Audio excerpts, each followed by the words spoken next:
Fish on. Oh, barely fits in the net.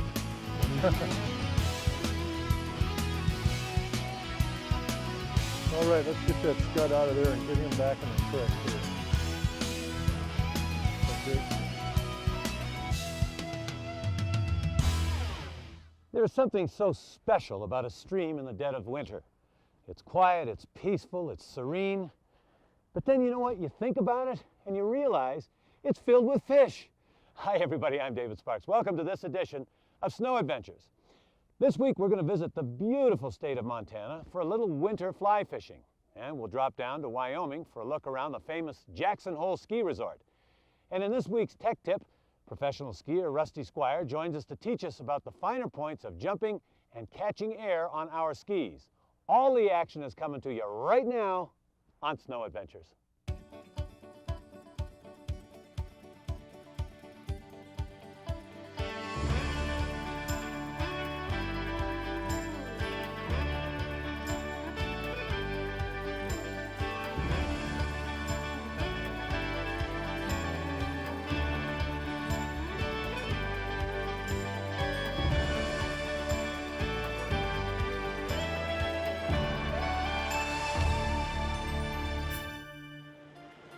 Our guide for today's adventure is Dave Cumleen, owner of Montana Trout Fitters, which is based out of Bozeman, Montana. We'll be fishing today on the world-famous Nelson Spring Creek Ranch, located about 20 miles outside of Livingston in Montana's Paradise Valley.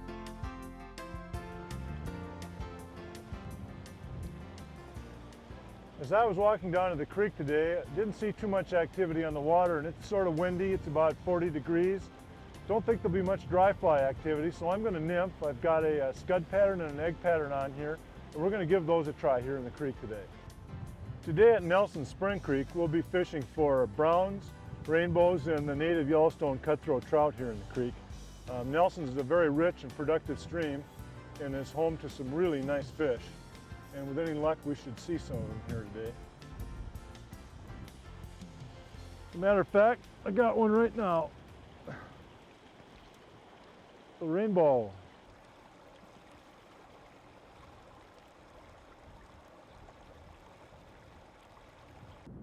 Yep, it's a nice little rainbow. I think it took the scud pattern. See it on the bottom fly. We'll get it in here and get it in the net. I think that's about far enough. Now it's time to get it in the net. That's a nice Nelson Spring Creek rainbow. Come on in here. There we go. All right. Yes, definitely on the scud pattern. Yep, took the scud pattern. Get her out. Get them back in the creek here.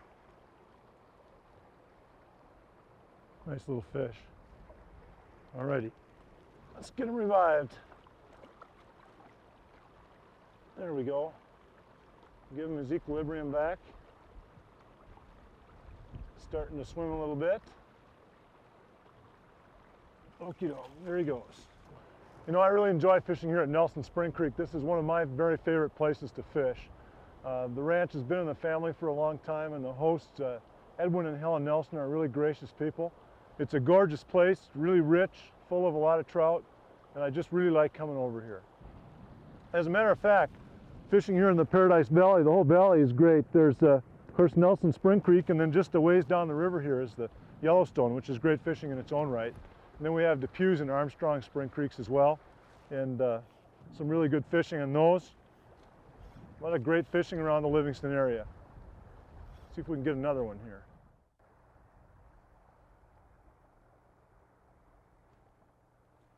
Fish on. All right, nice rainbow. I think this one's got the scud. Yep, it does. Got the scud pattern and left the egg alone. All right, another nice rainbow. Come on in here. There we go. Yep, he definitely did take the scud. He ate the scud pattern.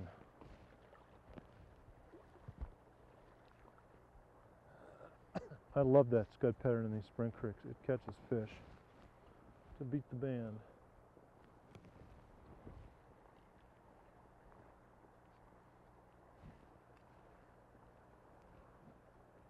Nice rainbow.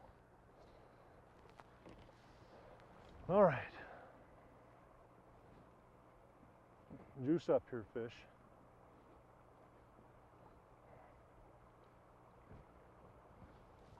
There he goes.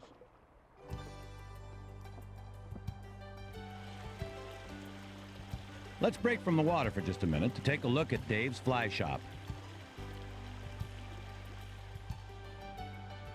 Montana Trout Fitters is a full-service fly shop located in Bozeman. We've got a fly fishing guide service, carry top-quality fly tackle and flies, and give out a lot of good information on where to go fishing in the Bozeman area. I got started trout fishing when I was a kid back in Wisconsin. Then after I graduated from school in 1973, I moved out here to Montana and started my shop in 1978, and now I do it for a living. You know, I've worked this riffle over pretty good. We've had a couple fish run through here. I think I'm going to move downstream and try the next riffle down. You know, Montana is really well known for its summer fly fishing, but there's some great winter fishing as well. Most of our major rivers are open year-round. The Madison, Gallatin, Yellowstone, Missouri, Bighorn, and of course the Yellowstone and the Spring Creeks are great places to fish in the winter. And really the weather is pretty tolerable. You can get some fine fishing and there aren't many folks around.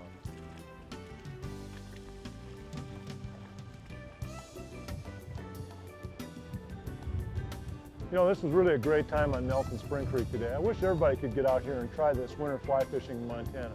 It's just, it's a hidden treasure.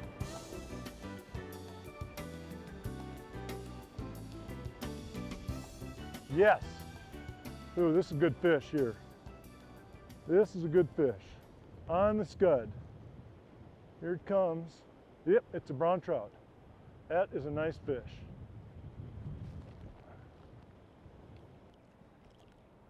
It's a nice brown trout. Yes. Let's get this guy in here and get him landed. I've got him pretty well whipped. Come on in, fish. Alrighty, slide her in there. Oh, it barely fits in the net. That's a nice brown trout, boy. That is a nice fish. All right, let's get that scud out of there and get him back in the creek here. Get him going again. There we go. I tell you what, brown trout are great fish. Take a little drink. Come on, buddy. Come on back. There he goes.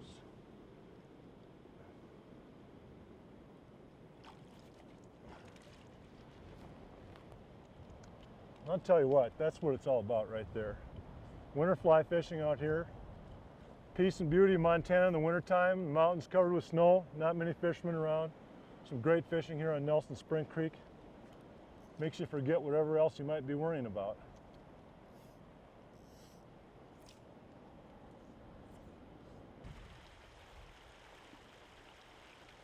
Fish on. All right.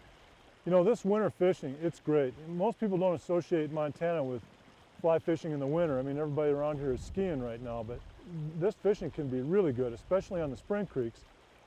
These fish really don't know what time of year it is because the water temperatures are so constant, and they feed all the time.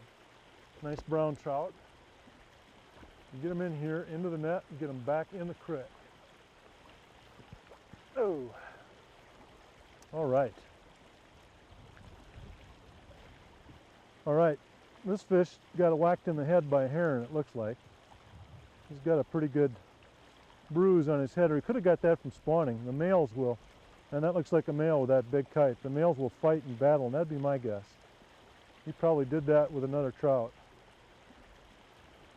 Get him back here in the creek. Give him a chance to revive himself. See, these browns, they finished spawning here not too long ago. And that's probably marks from spawning. There he goes.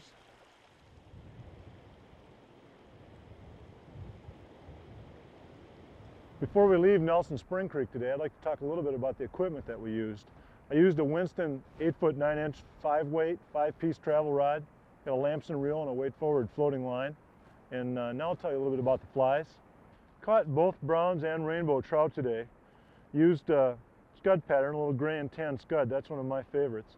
And also an egg pattern, as the rainbows are getting ready to spawn here now, and they take those eggs pretty well at this time of year.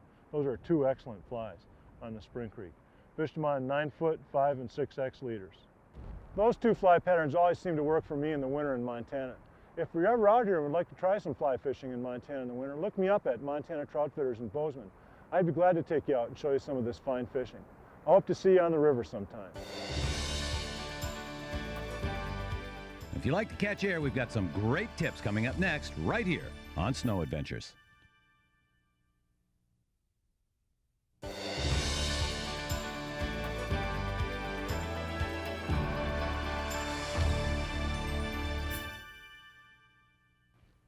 You know, the sensation of sailing through the air with snow skis on is just amazing. It's indescribable. Beating gravity, if only for a few seconds, is a real triumph. In today's Tech Tip, professional skier Rusty Squire is going to tell us the finer points of jumping and catching air with our skis.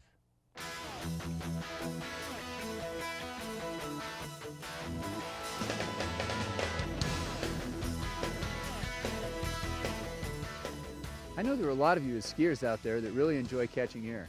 As a young child growing up on skis, I'd catch air at every opportunity. There are a couple ways that you can make the air a lot safer though. One, check out your landing. Make sure that the snow in the landing area is nice and soft. That's going to help prevent things like knee injuries. Secondly, I wear a helmet. You have to be ready to pay for the consequences that you could face if something went wrong in the air. It's also equally important to check out your takeoff, making sure it's free of any rocks and debris. I like to back up about 15 or 20 feet to get a little bit of speed, take a deep breath, and then start down the hill, take off the end of the jump. Now that I've explained a little bit about jumping, let's go show you. As I turn my skis into the fall line, I push off to try to develop some speed on the in run as I approach the takeoff of the jump. I then bend the knees and spring upward, lifting the legs into the air to ensure that I clear all obstacles. I then extend the legs coming down into the landing to ensure a soft landing. Another important aspect of jumping that I'd like to talk to you about is the takeoff and that balanced position that you need to assume when you fly in the air. You've got to keep those hands driving forward and you have to stay in a nice balanced position over the skis. I realize you've checked out that landing, but there could be some things down deeper in that snow like clumps of snow, chicken heads, rocks, debris. You want to make sure that you're ready to hit any of it and hit it balanced. So now that we've talked about jumping, let me go show you. Watch at the takeoff how I spring into the air, bringing my knees up toward my chest. By the time I'm in the air, I have a fraction of a second to extend my legs to prepare for a solid, balanced landing. The best landings are those you ski away from. Now let's watch it at real speed. Yee-haw! This takeoff was slightly side hill, so I had to pivot my skis as I came off the end of the takeoff to prepare to meet the fall line, extending the legs to hit the landing. Now let's watch this jump at real speed.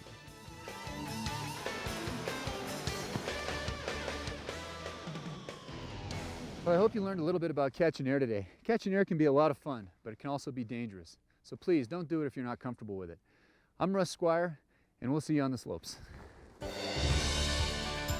Stick around for a look at the world-class Jackson Hole ski area. Coming up next, right here on Snow Adventures.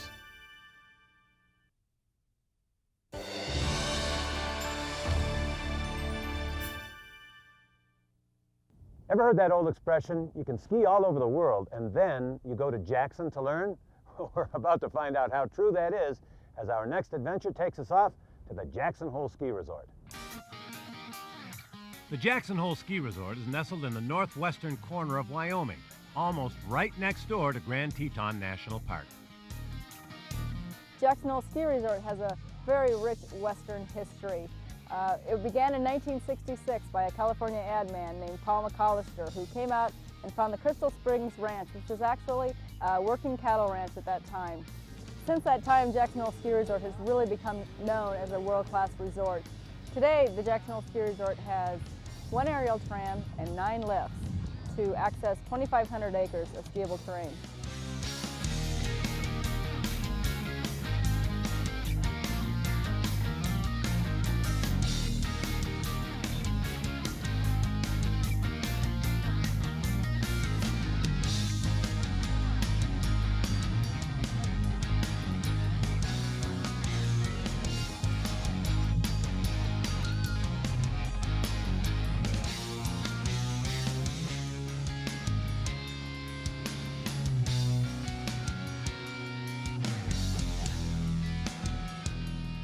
The skiing here is great for experts and for intermediate skiers.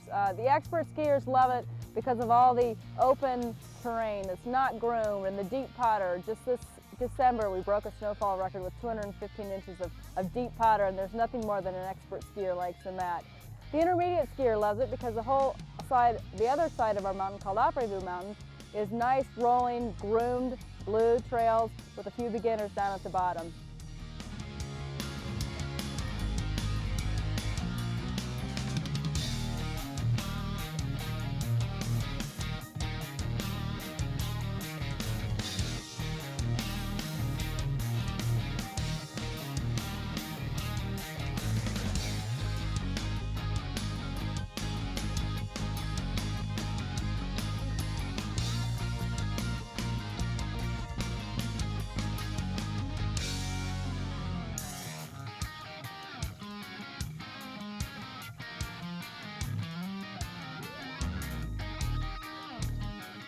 The philosophy here at Jackson Hole is to really make ourselves different from the other resorts. We really keep that Old West image here. Things are natural, rugged. We try to keep our slopes and as much in tune to the nature as we possibly can, and keeping that Old West feel. Teton Village is located at the base of the Jackson Hole Ski Resort. There's lodging, condos, restaurants, great bars like the Mangy Moose and others, shopping, and all kinds of fun things for your kids to do.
When a guest leaves Jackson Hole, we really want them to go away with a feeling of just real good, down-to-earth Western hospitality.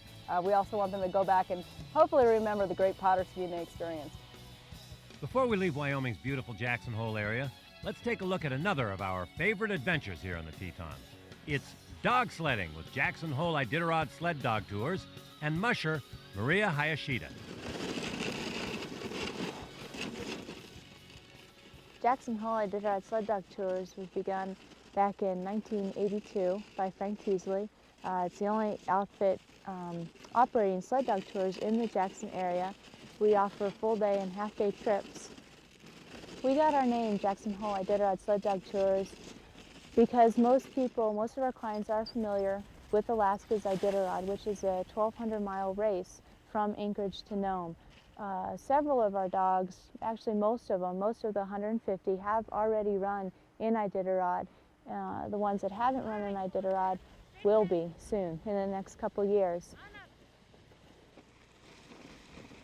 We respect the race Iditarod because that is the truest challenge for the dogs. It's the Super Bowl of dog mushing, and that's what people identify with, the word Iditarod.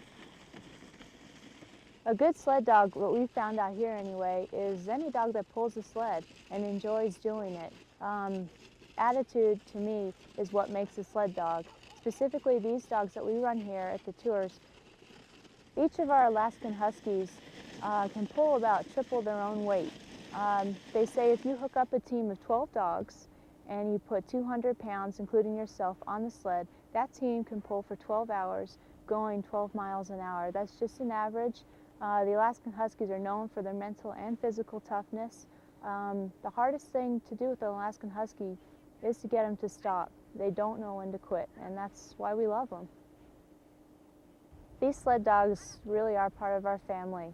We eat with them, we sleep with them, we live with them 365 days a year with them. I enjoy being with people. People add something to my life, but these sled dogs, they don't add anything to my life. They are my life.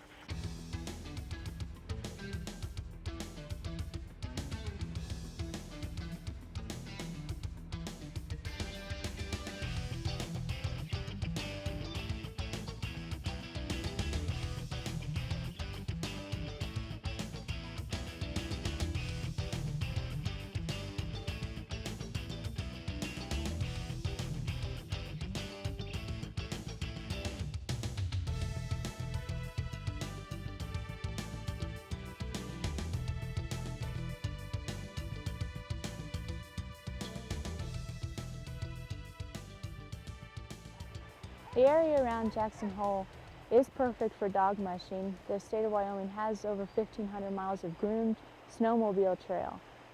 So all the trails that we use are perfectly groomed. They're 10 feet wide, always level, and they're always fast. The dogs are able to really let out and lope and go as fast as they can. And these trails take you through some of the most incredible scenes and landscapes possible, I think. It's so comparable to a place, to a frontier like Alaska. It is the closest thing to Alaska.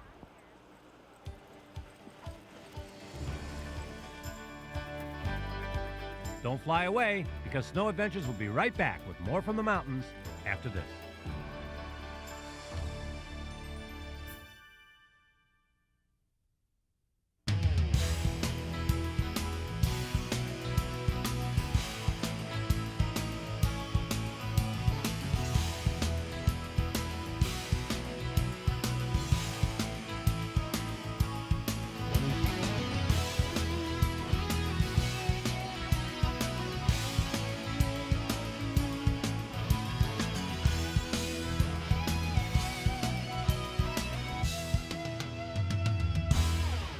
It is certainly no surprise that Jackson Hole Ski Resort has garnered a reputation as one of the best and most challenging ski destinations in the entire country. Now let's talk for a second about that winter fly fishing. No pun intended, but once you've tried it, believe me, you are hooked. That just about wraps up this edition of Snow Adventures, everybody. For the man behind the camera, my very good friend Tim Brockman, as well as the rest of our good crew, I am David Sparks saying so long. We'll see you somewhere in the mountains for more Snow Adventures. Bye-bye, everybody.